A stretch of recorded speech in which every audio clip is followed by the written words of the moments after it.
오늘 말씀은 요한복음 6장 16절입니다. 저물매 제자들이 바다에 내려가서 배를 타고 바다를 건너 가버나움으로 가는데 이미 어두웠고 예수는 아직 그들에게 오시지 아니하셨더니 큰 바람이 불어 파도가 일어나더라. 제자들이 노를 저어 12여리쯤 가다가 예수께서 바다 위로 걸어 배에 가까이 오심을 보고 두려워하거늘 이르시되 내니 두려워하지 말라 하신대 이에 기뻐서 배로 영접하니 배는 곧 그들이 가려던 땅에 이르렀더라. 아멘. 6장부터 예수께서 하늘 권세자로 오신 그리스도이심을 증거하시려고 생명의 양식과 생명의 빛이 되심을 소개하는 내용이 되겠습니다. 지난주 마지막에는 소위 말하는 오병이어 역사, 오병이어 표적의 사건을 소개를 해드렸습니다. 굶주린 백성 5,000명에게 떡을 먹이시고 부스러기 12바구니를 거두어서 장차 이스라엘 12지파 언약자손들에게 생명의 양식이 되어질 것을 오병이어 표적으로 보여주셨습니다. 5개의 떡 가지고 5,000명을 먹이신 주님께서 12바구니의 떡 부스러기를 가지고 이스라엘 12지파의 모든 생명의 양식으로 주어질 것을 가리킨 하나의 상징적 사건이었습니다. 이러한 사건을 보면서, 이러한 표적을 보면서 그 표적이 무엇을 가리키는가를 살펴봐야 되는데, 사람들은 그 표적을 가리키는 그것을 바라보질 아니하고 그 표적 자체만에 관심을 둡니다. 그래가지고 예수님이 우리에게 떡을 먹여주셨다. 그러니 우리가 떡을 먹으려면 예수님을 따라다니면 떡을 먹을 수 있겠구나. 그래서 부지런히 떡만 찾아서 예수님을 따라다닙니다. 오늘도 그런 장면 속에서 되어지는 일들입니다. 그래서 그 오병이어 역사가 가리키는 그 표적에는 관심이 없고 여전히 육신의 양식만을 얻겠다는 그런 일념으로 예수님을 쫓아다니고, 그리고 예수님을 잡아다가 왕을 삼고자 그렇게 하니까 예수님께서는 오히려 그들을 피하시려고 산으로 홀로 올라가셨습니다. 그리고 제자들 보고는 너희들은 배를 타고 저 건너편 가버나움으로 건너가라 이렇게 말씀하셨어요. 그때로부터 오늘 이야기가 시작이 됩니다. 예수님은 산으로 오르셨고 제자들은 배를 타고 가버나움으로 지금 바다를 건너가고 있는 중입니다. 그러던 중에 오늘 16절로부터 보니까 한 사건이 일어납니다. 파도를 만나게 되는 거죠.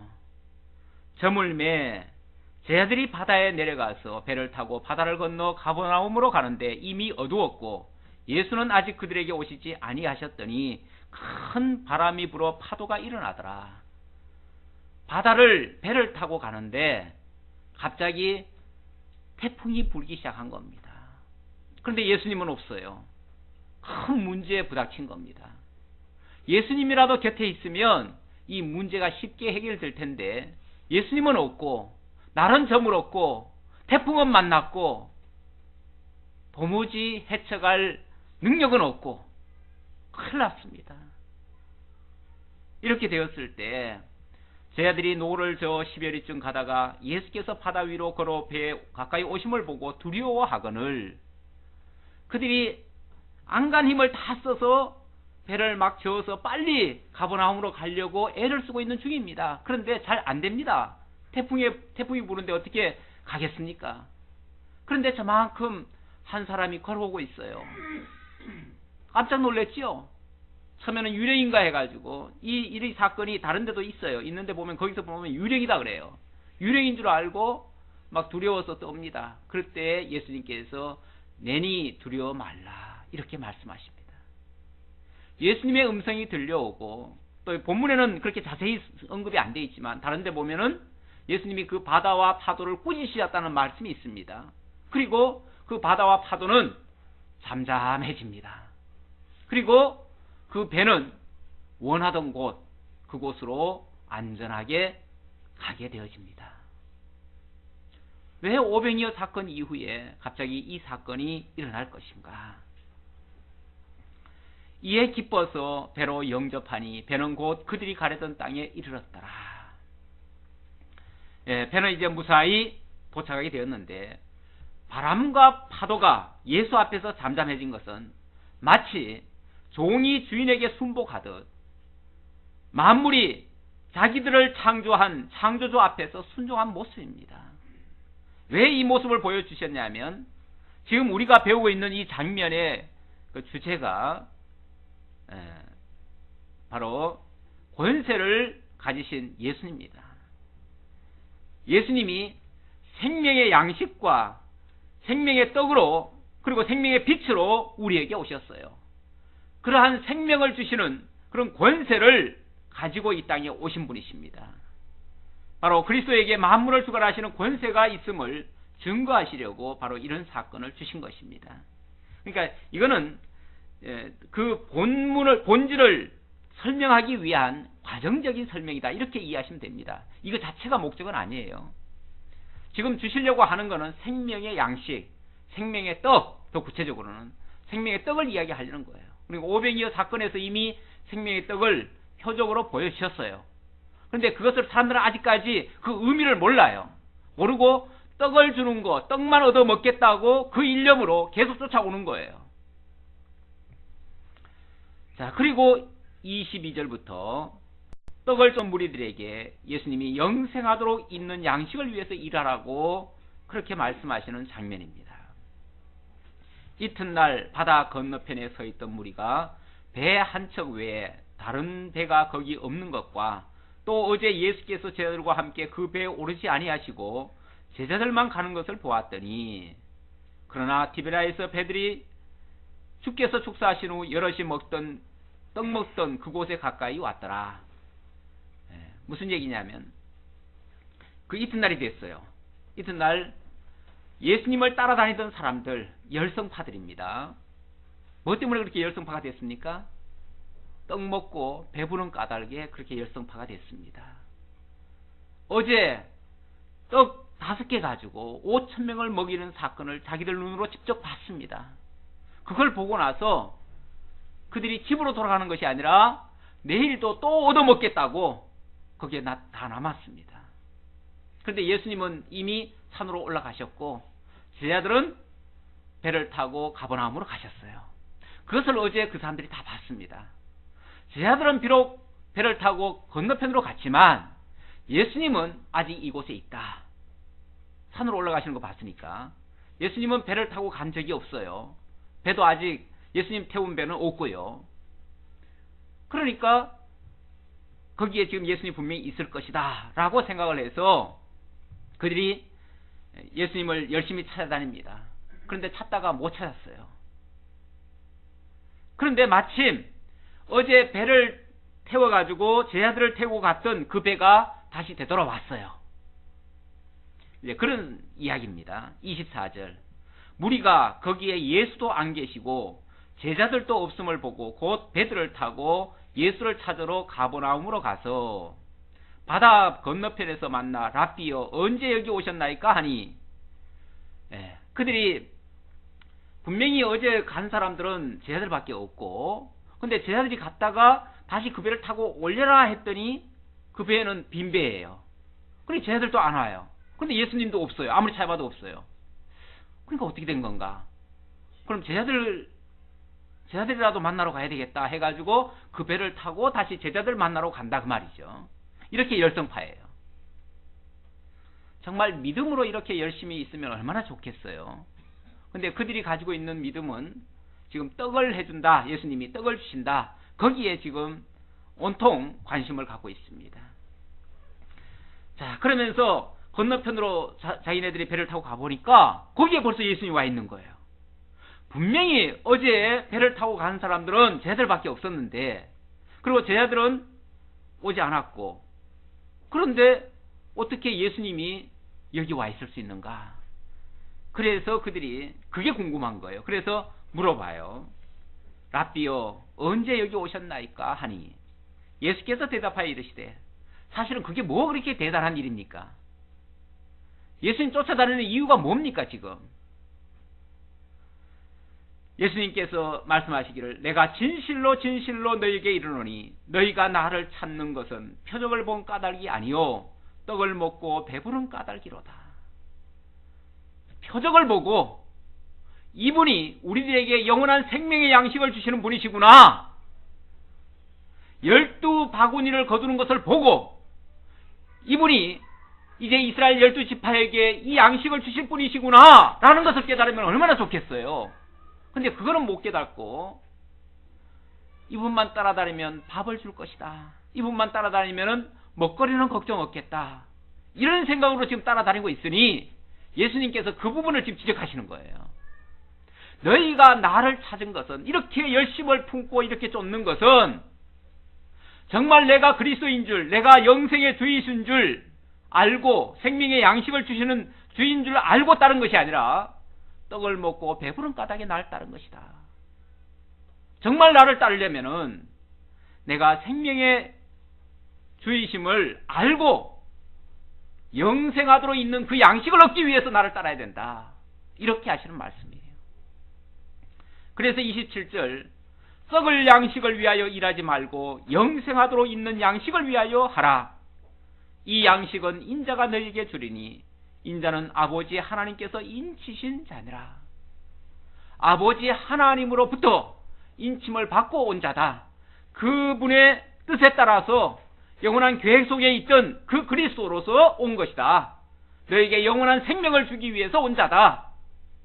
내가 그 생명의 주관자다 라는 사실을 다시 한번 강조를 하면서 정말 나를 따르려면은 썩을 양식을 위해서 따르지 말고 영생하도록 있는 양식을 위하여 나를 따르라. 오늘날 많은 사람들이 왜 예수를 따르고 있습니까? 왜 예수를 믿고 있습니까? 예수를 믿으면 복을 받고, 예수를 믿으면 물질적인 축복을 받고, 건강을 얻고, 명예를 얻고, 부귀영화를 얻고, 그래서 예수를 따릅니까? 그래서 예수를 따른다면 떡을 먹고 배부른 까닭에 따르는 것과 다를 바가 없습니다. 물론 처음 예수를 접할 때, 처음 복음을 처음으로 받을 때, 그때는 그럴 수 있습니다. 예수님께서도 오병이어 표적을 통해서 그 현장에 있던 5,000명에게 떡 5개로 배를 불리셨어요. 그것을 보고 예수를 쫓는 건 당연할 수 있습니다. 그러나 그 다음 단계에서는 계속 그걸 쫓을 것이 아니라 그 다음 단계에서는 이분이 영생의 주이시구나 라는 것을 깨달아야 됩니다. 우리가 예수를 처음 접하게 됐을 때는 누구든지 신기한 표적을 볼 수도 있고 또 자기 나름대로의 경험을 쌓을 수가 있습니다. 그러나 그건 어디까지나 예수를 처음 접할 때에 하나님이 부르시는 어떤 한 사건입니다. 일단 부름을 받았으면 그 다음 단계에서부터는 이분이 나의 이 육신의 양식뿐이 아니라, 이게 문제가 아니라 나의 영원한 생명을 주실 분이시구나, 나를 영원한 천국으로 인도하실 분이시구나, 이것을 깨닫고 정말 그분이 육신적으로 내가 좀 손해를 본다 할지라도 그런 거에 아랑곳 없이 오직 그분만이 나의 생명의 주이심을 깨닫고 그분을 따라야만 되는 것입니다. 그것이 진정한 바른 신앙입니다.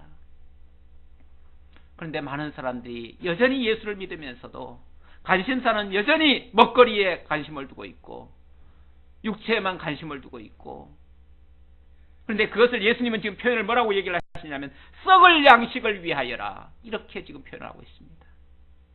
사실 육신의 양식이라고 하는 것은 먹으면 먹는 순간 조금 유익은 주지만은 얼마 지나지 않아서 그것은 다 썩습니다. 그리고 다 배설물로 나가버립니다. 물론 그 중에서 일부 영양소를 취하기는 하지만은 그것이 영원히 남는 게 아닙니다. 그것만을 목적으로 삼는다면 나중에 가서는 다 허무하게 끝나고 말 것입니다. 오히려 그분을 통해서 진정으로 얻을 것은 영생하고 있는 양식입니다. 그 양식을 주님께서 주기 위해서 내가 왔다. 그 일을 위해서 내가 왔다. 그러니 나를 깨달은 자는 바로 그 양식을 얻을 것이다. 그래서 이 양식은 인자가 너희에게 주리니 그 양식을 주기 위해서 인자가 아버지 하나님께로부터 인침을 받고 왔다. 그런 자격을 가지고 그런 권세를 가지고 그런 능력을 행사하러 오셨다라고 말씀하고 있습니다. 28절로 40절까지 그 양식을 얻으려면 바로 하나님의 일을 해야 되는데 하나님의 일은 아들을 믿고 생명의 양식을 먹는 것이다 라고 말씀하시는 그런 내용이 되겠습니다. 28절입니다. 그들이 묻되 우리가 어떻게 하여야 하나님의 일을 하오리까? 영생을 위하여 일하라고 하시니까 도대체 영생을 위하여 하는 일, 다시 말하면 하나님의 일이 도대체 뭡니까? 하나님이 원하시는 그 일이 뭡니까? 라고 물어보는 거예요. 그랬더니 예수께서 대답하여 이르시되 하나님께서 보내신 일을 믿는 것이 하나님의 일이니라 하시니, 어떻게 보면 꼭 동문서답 비슷한 말씀이죠. 우리는 일을 하면은 떠오르는 게 뭡니까? 내가 뭘 몸으로 어떻게 하는 거, 또 특히 하나님의 일을 하면은 교회 와서 열심히 뭐 전도하고 기도하고 헌금 내고 충성 봉사하고 뭐 이런 것들이 하나님의 일이라고 대부분 생각을 합니다. 그건 어떤 외형적인 거죠. 그런데 그런 것들도, 그런 행위 하나하나도 사실은 의미가 다 부여되어야 되는 겁니다. 그렇잖아요? 우리가 전도를 했어요. 왜 전도합니까? 연보를 했어요. 왜 연보합니까? 나 자신을 위해서, 내 명예를 위해서, 나의 영광을 위해서라고 한다면은 그거 역시 하나님의 일은 아니에요. 자기 일이죠. 자기를 위한 일이죠. 자, 모든 것이 지금 하나님의 일이어야 되는데, 하나님의 일이란 하나님이 가장 중요시 여기시는 일이 무엇입니까? 만세전부터 하나님 계획하신 일 아니겠어요? 하나님 정하시고 뜻하신 일 아니겠어요? 그것이 하나님의 나라 이루시는 일이고 그 나라에 하나님의 택한 백성들 삼으시는 일이고, 그러려니까 이 땅에 오셔서 당신이 하나님의 택한 백성들을 구속하는 일을 해야 되고, 그 일에 우리를 참여시키려니까 믿는 일을 하게 해야지요. 우리로 하여금은. 그렇죠? 하나님이 하시는 일은 구속하시는 일인데 그 구속하시는 일에 우리를 참여시키려니까 우리로 하여금 믿는 일을 하게 해야지요. 믿게 해야지요. 그래서 하나님께서 보내신 자, 곧 예수를 그리스도로 영접하는 일이 바로 하나님의 일이라, 이렇게 말씀을 하고 있습니다. 진짜 중요한 것은 많은 업적을 이루는 것이 아니고, 많은 능력을 행사하는 일이 아니고, 정말 예수가 그리스도이심을 바르게 깨달아 알고 하나님이 여호와심을 깨달아 알고 정말 그분만이 진정으로 나의 생명의 주이심을 깨달아 알고 믿는 일, 그것보다 더 중요한 일은 없습니다. 모든 것들은 그러한 일을 위한 수단과 방편들입니다. 우리가 그 근본을 잊어서는 안 돼요. 교회를 하되 근본을 잊어서는 안 돼요. 근본을 잊어버리는 순간부터는 엉뚱한 거 가지고 우리가 마음을 다 뺏겨요. 진짜 가치를 놓쳐버려요. 헛된 것에 마음 쏟다가 진짜 중요한 걸 놓쳐버린다고 말이에요.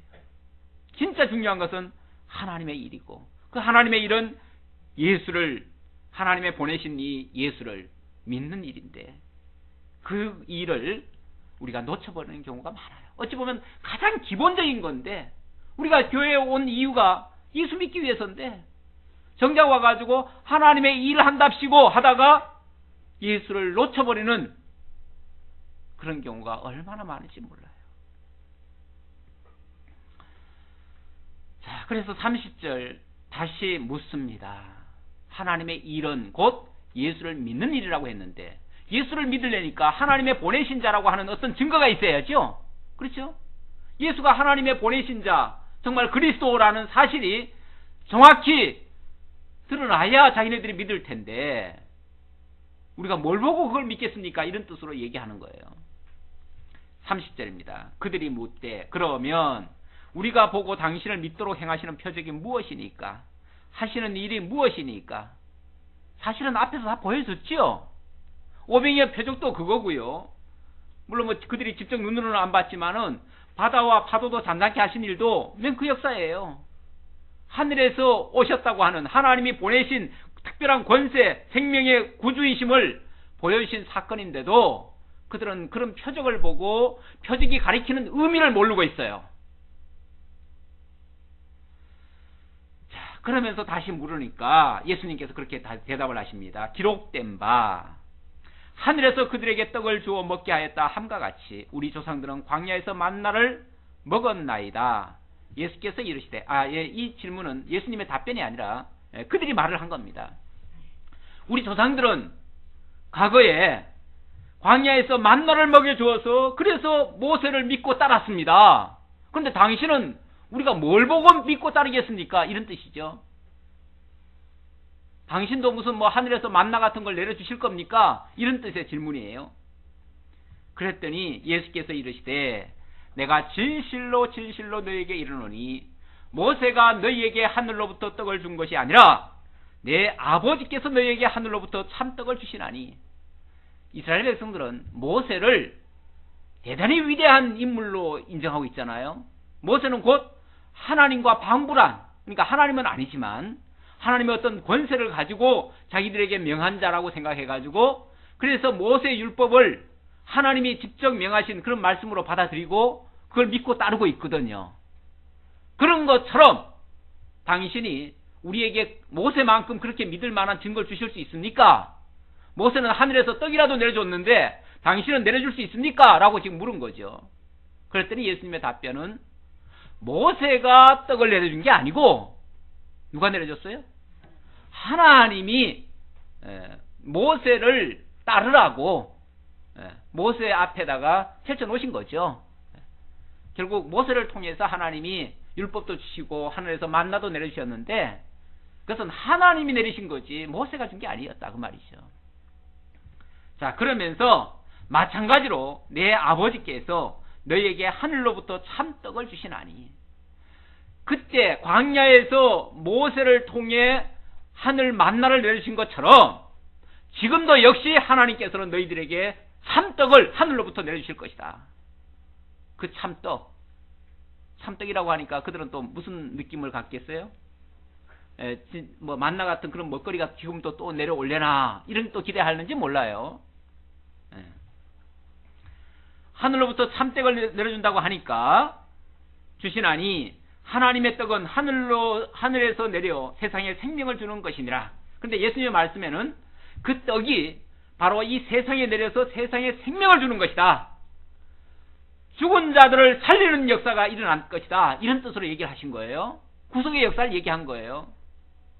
그런데 그들이 생각하기는 떡을 얘기하니까 그들이 이르되 주여 이 떡을 항상 우리에게 주소서. 그 떡, 너무 좋겠습니다. 그 떡이라면은 매일같이 주십시오. 만나처럼 주십시오 그 말이죠. 매일같이. 지금 완전히 동문서답하고 있는 것 같아요. 그렇죠? 그러니까 관심사가 달라요. 예수님은 지금 생명의 양식을 얘기하고 하늘떡을 얘기하고 있는데 이들은 이 육신의 양식을 얘기를 하고 있고 이 세상 먹거리, 진짜 그야말로 썩을 양식을 가지고 지금 계속 생각을 하고 있어요. 그러면서 그걸 요구를 하고 있어요. 자, 그랬더니 그들에게 예수께서 이르시되 나는 생명의 떡이니 당신이 곧 생명의 떡이라는 거예요. 내가 곧 생명의 떡이니 내게 오는 자는 결코 줄이지 아니할 터이요 나를 믿는 자는 영원히 목마르지 아니하리라. 생명의 떡일 뿐만 아니라 생명의 물, 생수가 되실 것이다. 떡과 생수가 되실 것이다 라고 말씀을 하셨습니다. 그러나 내가 너희에게 이르기를 너희는 나를 보고도 믿지 아니하는도다 하였느니라. 그런데 안타깝게는 예수님은 분명히 참떡으로 하늘 양식으로 그리고 생수로 영원한 생명의 물로 이 땅에 오셨음에도 저들이 나를 영접지 않을 것이다. 왜요? 관심사가 다르니까요. 그들은 그걸 원한 게 아니었으니까요. 그들의 관심은 우선 먹는 것밖에 없어요. 우선 하나님을 믿는다고 하지만 하나님을 이용해가지고 자기들 명예를 얻겠다는 것밖에 없었어요. 지금까지. 그랬으니까 지금 예수님의 이런 말씀이 제대로 이해가 되질 않아요. 이해가 되질 않아요.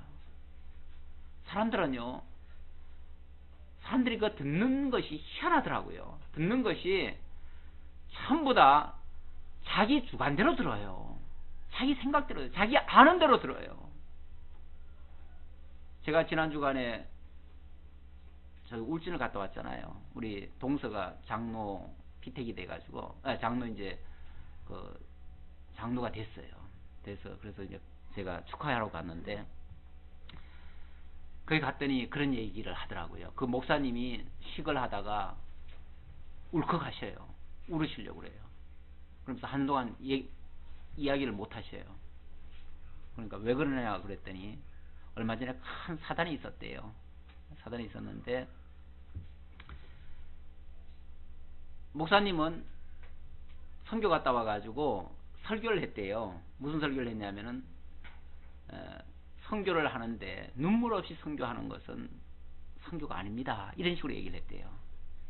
그런데 같이 동행한 사람이 눈물을 안 흘리면서 아마 선교를 했는가 봐. 이제 그건 본인이 이제 눈물 아닌 거고, 목사님이 그 사람을 겨냥하는 얘기는 아닐 텐데, 그 사람은 자기를 겨냥해서 비판하는 걸로 들었는가 봐요.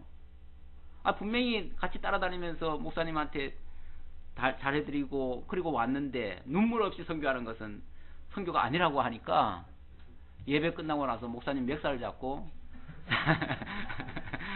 끌고 들어간 거예요. 그래서 문을 걸어 잠궈 놓고는 목사님을 갖다가 아주 엄청나게 그냥 했었나 봐요. 그래가지고 교회가 발칵 뒤집혔대요. 교회도 적은 교회도 아닌데 발칵 뒤집혔대요. 그래가지고 또 직임자 중에 한 사람이 또 막 격분을 해가지고 발로 막 문을 걸어 잠궈 버렸으니까 무슨 사단이 일어날지 몰라가지고 문 열으라고 몇 번 경고를 했는데 문을 안 열어가지고 또 발로 뻥 차가지고 이제 문이 다 뚫어졌대요. 그래가지고 교회가 발칵 뒤집힌 거지요. 임시식을 앞두고 그 일이 벌어졌으니 큰 사단이 일어났지요. 그러니까 이제 그래서 결국에 이제 나중에는 뭐 사과하고 다 했다고 하는데, 이게 얼마나 사람들이 듣는 것이 객관적으로 듣는 게 아니고 자기와 관련해서 들어요. 그러니까 자기가 관련해서 들으니까 어떻게 들립니까? 자기를 치는 설교로 들린 거예요. 그래서 자기를 쳤다고 해가지고, 그래서 막 그 뒤로도 아마 굉장히 시끄럽게 했나 봐요. 그래서 임시식이고 뭐고 다 그만두자고 하고 다 포기했다가 뒤늦게 다시 시작했다 하더라고요. 그러니까 이게 우리가 목회자는 사실은 뭐 어떤 사심을 가지고 얘기할 이유가 없어요. 그렇잖아요? 있는 그대로 그냥 본문 가지고 얘기하는 거죠. 그런데 듣는 사람은 다 저마다 자기 견해대로 듣는 거예요. 자기 생각대로 듣는 거예요. 자기와 관련해서 들을 수 있어요. 이게 얼마나 지금 큰 문제가 될 수 있는지 몰라요. 지금 이들도, 예수님은 지금 생명의 양식을 얘기를 하는데 이들은 지금 뭘로 듣습니까? 육신의 양식으로. 자기네들의 관심사가 거기에요. 자기네들이 생각하는 게 거기에요. 그러니까 그거를 넘지를 못하는 거예요. 자, 그러면서 예수님이 그러십니다. 예수께서 이르시되 나는 생명의 떡이니 내게 오는 자는 결코 줄이지 아니할 터이요 나를 믿는 자는 영원히 목마르지 아니하리라. 그러나 내가 너희에게 이르기를 너희는 나를 보고도 믿지 아니하는도다. 관심이 다르니까 너희는 안 믿을 거다. 그러면서 내가 하늘에서 내려온 것은 내 뜻을 행하려 함이 아니요 나를 보내신 이의 뜻을 행하려 함이니라. 예수는 바로 하늘에서 내려온 참떡이고, 떡으로서 내려왔는데 뭘 하려고 하느냐 하면 자기의 뜻을 행하러 오신 것이 아니라 나를 보내신 이의 뜻을 행하러 왔다. 그 말은 영원한 하나님의 계획을 실천하시러 오셨다. 영원한 하나님의 계획이 뭡니까? 창세 전부터 그리스도 안에서 택한 백성들, 하나님의 나라 백성 삼으시겠다고 하는 영원한 복락을 이미 계획하시고 그것을 지금 이루시겠다고 오신 거라 그 말이에요. 그러면서 나를 보내신 이의 뜻은, 그 영원한 하나님의 그 계획은, 그 말이죠. 그 계획은 내게 주신 자 중에 내가 하나도 잃어버리지 아니하고 마지막 날에 다시 살리는 이것이니라.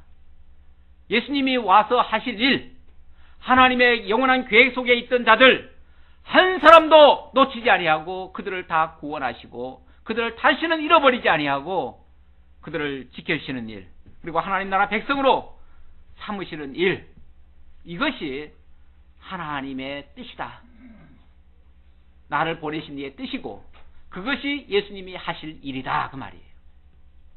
자, 그러면서 내 아버지의 뜻은 아들을 보고 믿는 자마다 영생을 얻는 이것이니 바로 그렇게 하기 위해서 아들을 보내놓고 그 아들을 통해서 믿는 자들마다 영생을 얻게 하셨다. 그건 이제 방법이에요. 구원의 방법입니다. 방법을 하나님께서 그렇게 쓰신 거다 그 말이죠. 그러면서 마지막 날에 내가 이를 다시 살리리라 하시니라. 다시 살린다는 것은 이미 그들이 죽었던 자들 아닙니까? 그렇죠? 죄와 사망 가운데 죽었던 자들이니까 예수 그리스도께서 생명의 양식을 주어서 다시 살리게 하고 영원히 살게 하고 다시는 목마르지 않게 하고 다시는 죽지 않게 하는 그런 역사를 하시기 위해서 오셨다 그 말이에요. 예수님이 하시는 일은 죽은 자들에게 썩을 양식이나 주려고 오신 분이 아니고 다시 살려서 영원히 죽지 아니하게 할 영원한 참떡을 참생수를 주시기 위해 오셨다.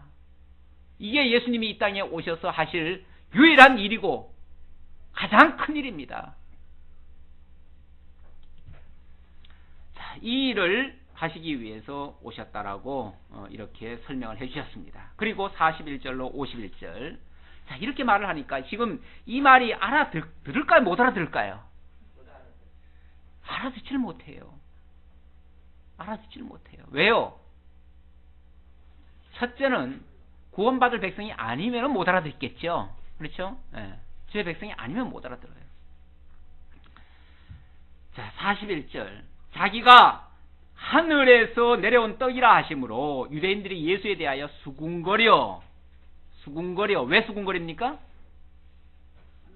지금 그 말이 도대체 이해가 안 되는 거예요. 이해가 안 되고 저 말을 왜 우리한테 이렇게 말을 할까? 오해를 하고 있는 거예요. 그러면서 우리가 알기를 어떻게 알아요?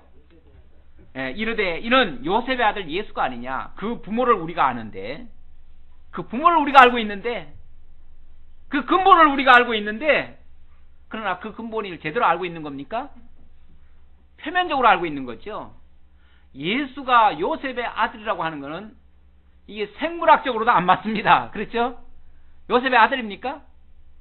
요셉의 아들 아니잖아요. 요셉하고는 아무런 혈연적 관계도 없어요. 다만 법적으로만 있을 뿐이죠. 네. 그런데 이들은 알고 있기를 껍데기만 알고 있으니까 그들은 요셉의 아들이다 이렇게 알고 있다는 거죠. 그런데 자기가 지금 어찌하여 하늘에서 내려왔다 하느냐? 전혀 모르는 소리를 하고 있다 그 말이죠. 43절 예수께서 대답하여 이르시되 너희는 수군거리지 말라. 서로 수군거리지 말라. 나를 보내신 아버지께서 이끌지 아니하시면 아무도 내게 올 수 없으니 오는 그를 내가 마지막 날에 다시 살리리라. 너희들 수군거리지 말아라. 수군거리는 자들은 사실은 아버지께서 부르신 자가 아닐 수 있어요. 그리고 그들은 예수께로 오지 못해요. 그러나 예수께로 오는 자라면은 그는 반드시 내가 마지막 날에 다시 살리리라. 내게 오는 자는 하나님께서 보내신 자고 하나님께서 하나님의 택한 백성으로 삼으신 자들이다. 이렇게 지금 설명을 하는 겁니다. 자, 그러면서 45절 거기에 대한 증거로서 선지자의 글을 소개를 합니다. 선지자의 글이란 말은 예언자들, 선지자들의 그 예언의 속에 있었다 그 말이죠. 선지자의 글에 그들이 다 하나님의 가르치심을 받으리라 기록되었은즉 아버지께 듣고 배운 사람마다 내게로 오느니라. 예수께로 올 수 있는 자, 누가 예수께로 올 수 있는가? 아버지께로부터 듣고 배운 사람이 온다. 이게 무슨 소리입니까? 결국 성령의 역사로 말미암아 거듭나게 한 자들이 예수를 믿고 예수께로 나올 수 있습니다. 그들이 결국 아버지께로부터 듣고 배운 사람들이죠. 이는 아버지를 본 자가 있다는 것이 아니라 오직 하나님에게서 온 자만 아버지를 보았느니라. 아버지께 듣고 본 자가 온다고 하니까 그럼 뭐 하나님을 직접 보고 왔다는 얘기냐? 그런 뜻이 아니고 직접 하나님을 본 자는 나밖에 없다. 예수님이 하시는 말이에요. 나밖에 없다. 내가 직접 하나님을 보았고 하나님께로부터 보내심을 받은 자고 다른 모든 자들은 성령으로 이끌려서 오게 됐다. 이런 뜻으로 지금 얘기하는 거예요. 47절입니다. 진실로 진실로 너에게 이르노니 믿는 자는 영생을 가졌나니. 그렇게 해서 나에게로 온 자, 바로 나를 영접하고 믿는 자는 이미 영생을 가졌다. 왜냐하면 내가 곧 생명의 떡이기 때문에 그렇다. 내가 곧 생명의 떡이니라. 너희 조상들은 광야에서 만나를 먹었어도 죽었거니와 이는 하늘에서 내려오는 떡이니 사람으로 하여금 먹고 죽지 아니하게 하는 것이니라. 예, 사실 모세 시대에 하늘에서 광야에다가 하늘에서 만나가 내렸지요. 그걸 먹은 사람들이 어떻게 됐습니까? 사실은 다 죽었지요. 다만 그것이 하나님께서 너희를 이렇게 인도하시고 너희들에게 생명의 양식을 주실 것이다 라고 모형과 그림자적으로 예표한 것들이죠. 그게 장차 그리스도를 통해서 온전한 생명 주실 것을 그림자적으로 보여준 거예요. 그런데 그들은 실제로는 그걸로 산 건 아니에요. 그런데 내가 주는 그 양식은 영원히 살 진짜 양식이다 그 말이죠. 그러니까 모세 시대 때 내렸던 그 만나는 어찌 보면 모형 같은 것들이고 그 모형된 그 만나의 참 실체는 바로 나다 그 말이죠. 나다. 그래서 나는 하늘에서 내려온 살아있는 떡이니 살아있는 떡, 산떡. 사람이 이 떡을 먹으면 영생하리라. 내가 줄 떡은 곧 세상의 생명을 위한 내 살이니라 하시니라. 내가 산 떡이라고 얘기를 하고 내가 세상의 생명을 위해서 주는 내 살이다. 내 살이 진짜 내 산떡이다 얘기를 하니까 이게 알아듣겠어요? 점점 더 전입가경입니다. 점점 더 힘든 소리입니다. 내가 생명의 떡이라는 말도 이해가 안 되는데 내 살이 너에게 주는 생명의 떡이다라고 얘기를 하니까 도무지 이거는 말이 안 되죠. 이제 좀 더 가면 이제 그 얘기까지 하죠. 내 피가 생명의 물이다 얘기를 하시죠. 도대체 이게 무슨 소린가? 황당하지요.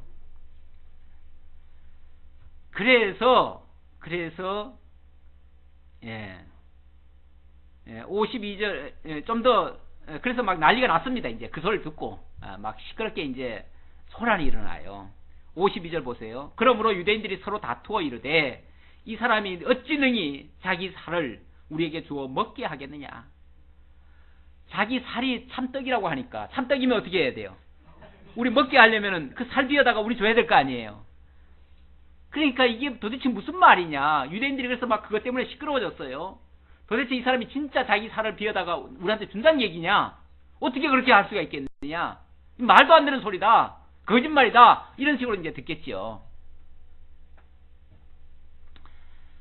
그런데 예수님은 이제 한술 더 떠가지고 내 살뿐이 아니라 내 피가 너의 참된 음료다까지 얘기를 하십니다. 이제 한술 더 뜨는 얘기예요. 점점 못 알아듣는 소리를 하셔요. 53절 예수께서 이르시되 내가 진실로 진실로 너희에게 이르노니 인자의 살을 먹지 아니하고 인자의 피를 마시지 아니하면 너희 속에 생명이 없느니라.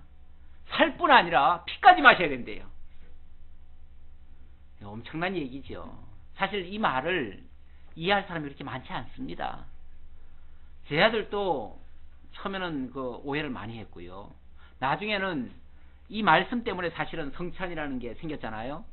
그리고 그 성찬식을 제 아들이 만날 적마다 모일 적마다 성찬식을 했습니다. 그러니까 이것은 예수님의 피다 예수님의 살이다 라고 얘기를 하니까 저 밖에서 감시하던 사람들은 저 사람들이 지금 예수 잡아다가 시체를 먹고 있구나.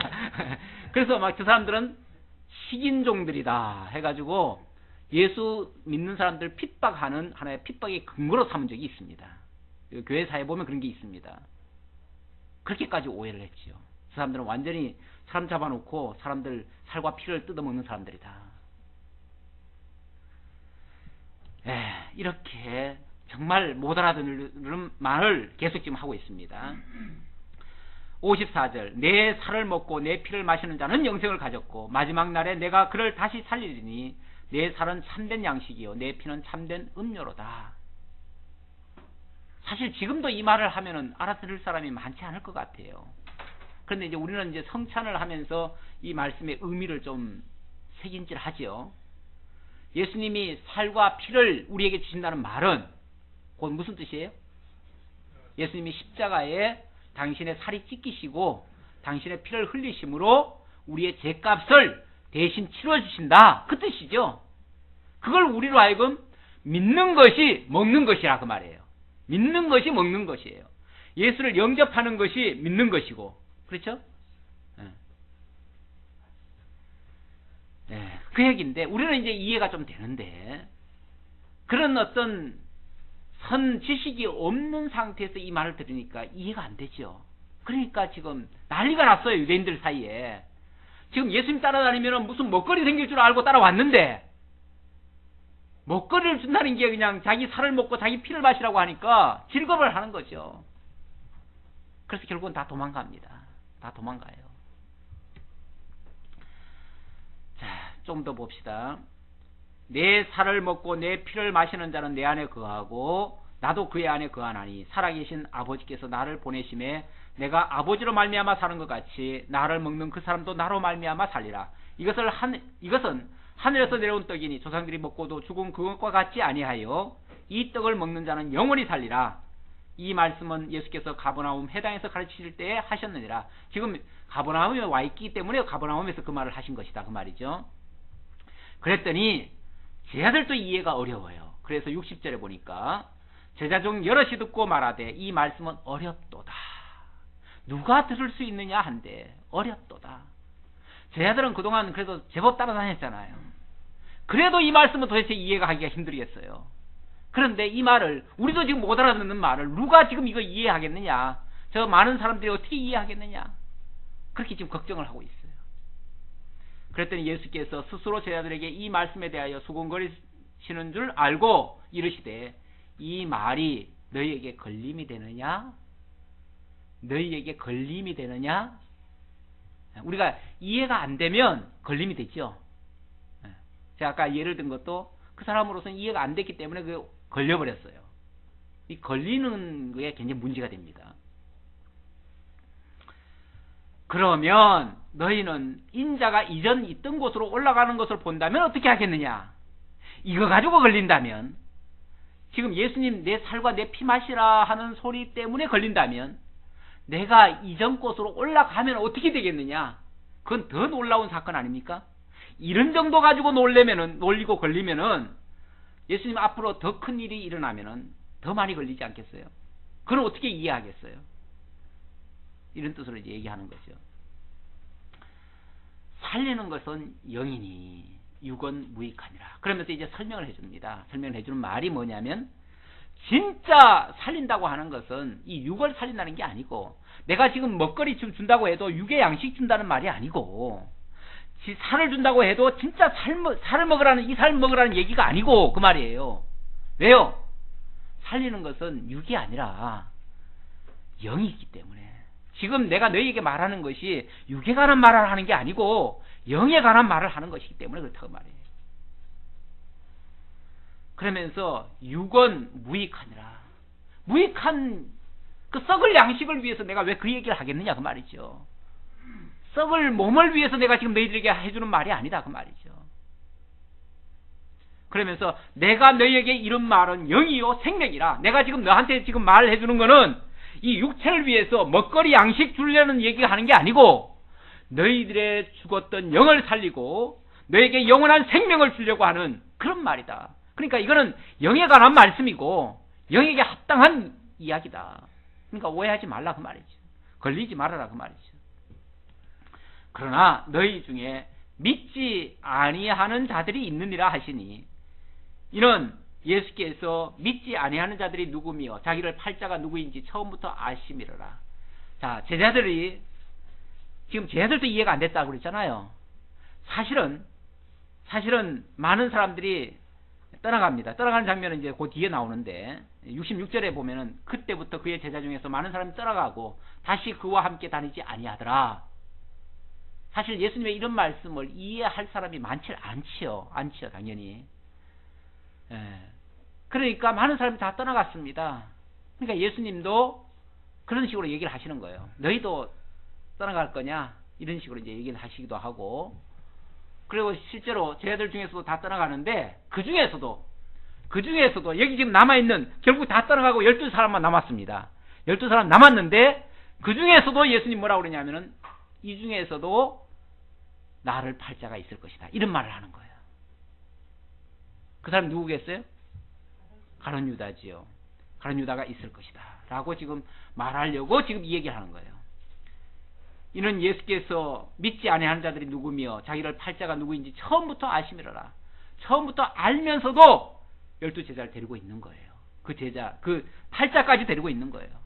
그러면서 또 이르시되 그러므로 전에 너희에게 말하기를 내 아버지께서 오게 하여 주시지 아니하시면 누구든지 내게 올 수 없다 하였노라 하시니라. 우리는 생각에 내가 믿고 내가 따르고 내가 쫓아다니고 이렇게 하는 것 같은데 아니라는 거예요. 내 아버지께서 오게 하여 주시지 아니하면 절대 여기 올 수 없다. 내 아버지께서 믿게 하여 주시지 아니하면 절대 믿을 수 없다. 결국 아버지의 전적인 주권에 의해서 내게 오는 것이고 그렇다 이렇게 말씀하셨어요. 66절부터 71절까지 많은 사람들이 떠나가고 제자 중에서 팔자가 있을 것을 다시 한번 좀 더 구체적으로 이야기를 하는데요. 그때부터 제자 중 많은 사람이 떠나가고 다시는 그와 함께 다니지 아니하더라. 그 5,000명 배부르게 먹고 그런 사람들, 그 구경한 사람들 다 따라오겠다고 그 열심을 품었고 건너편까지 배를 타고까지 왔는데 그런 사람들은 다 떠나갔습니다. 결국 바람 불면 건부럭지가 다 날아가지요. 그리고 알곡들만 남지요. 그런 것처럼 이제 제자들만 남은 거죠. 그런데 그 제자들 중에서도 또 하나는 또 팔자가 또 하나 있어요. 돌멩이요? 돌멩이 적절한 비유 같으네요. 건부럭지도 날아가지만 돌멩이는 또 안 남아가기는 하지요.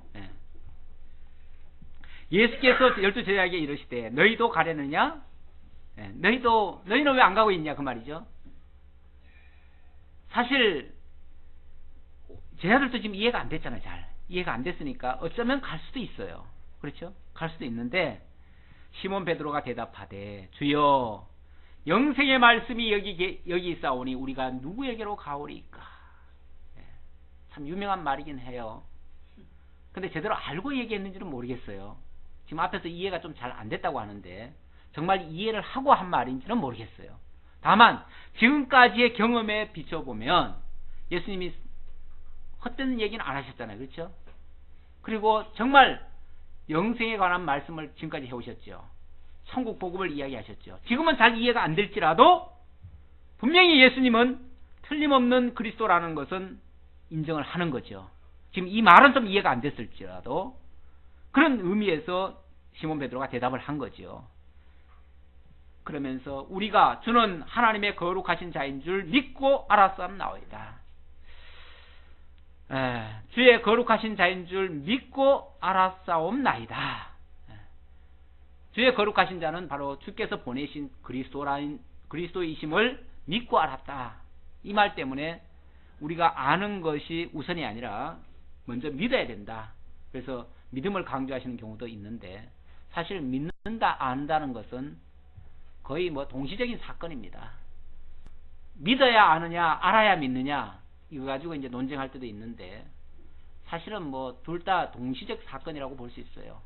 성경에서는 믿는 것을 안다고도 하고 아는 것을 믿는다고도 하고 또 알지 못하는 것을 믿지 못한다고 얘기하기도 하고 그렇게 얘기를 해요. 그러니까 거의 이거는 같은 동시적 사건이지 어떤 서열을 가지고 얘기하려고 순서를 가지고 얘기하는 것은 아니라고 볼 수 있습니다. 예수께서 대답하시되 내가 너희 12를 택하지 아니하였느냐. 아주 구체적으로 얘기를 하십니다. 내가 너희 12를 택하지 아니하였느냐. 그러나 너희 중에 한 사람은 마귀니라. 예수님은 벌써 다 하셔요. 다 알고 얘기를 하셔요. 하시니 이 말씀은 시몬의 아들 유다를 가리키심이라. 그는 12 중에 하나로 예수를 팔 자르라. 예수를 팔 자임을 알고 처음부터 선택했다. 가끔 예수님도 참 많이 실패했다. 누구까지 실패했어요? 제자까지도 12명 제자까지도 다 구원을 못하고 한 사람을 실패했으니까 이렇게 이제 얘기하는 사람들이 있는데 예수님의 실패가 아니에요. 실패가 아니고 원래부터 팔자를 선택하신 거죠. 팔자를. 그랬잖아요. 지금 여기 그렇게 나오잖아요. 처음부터 팔자임을 안다고 그러잖아요. 왜 팔자가 필요하죠? 하나님 뜻 이루는데 필요하기 때문에 그래요. 사실은 사단도 그런 의미에서 사단도 필요한 거예요. 사단이 있어야 타락이 있고, 타락이 있어야 예수님이 오실 명분이 있고, 그렇죠? 죄와 사망이 있어야 예수님의 구속의 역사가 필요한 겁니다. 하나님이 빛나는 거예요. 하나님의 능력이 드러나는 거예요. 그래서 이 세상에 필요하지 않은 것은 아무것도 없습니다. 모든 것이 하나님이 합력하여 선을 이루게 하시는 하나님의 뜻을 이루는데 다 필요해서 하나님은 모든 것을 다 있게 하셨습니다. 오늘 우리들에게도 때때로 부정적인 일들이 일어날 수 있습니다. 그러나 그것마저도 하나님의 뜻을 이루는 데는 다 필요한 것들이고 결국은 합력하여 선을 이루는 것입니다. 그런 의미에서 우리에게 정말 부정적인 건 없습니다. 부정적인 건 없고 다 긍정적입니다. 다 하나님의 뜻을 이루는데 아주 선한 일들이고 결국은 모든 것이 합력하여 선을 이루기 때문에 우리는 하나님 앞에 감사할 수 있고 그것 때문에 하나님의 영광은 더욱더 크게 드러납니다. 기도하겠습니다. 아버지 하나님 감사합니다. 우리에게 베푸신 하나님의 사랑이 얼마나 크신지 모릅니다. 하나님은 우리에게 생명의 양식으로 주시기 위해서 그리스도를 보내주셨지만 사람들은 그를 이해하지 못해서 대적하고 십자가에 못 박아 죽이는 이러한 불상사가 일어났습니다.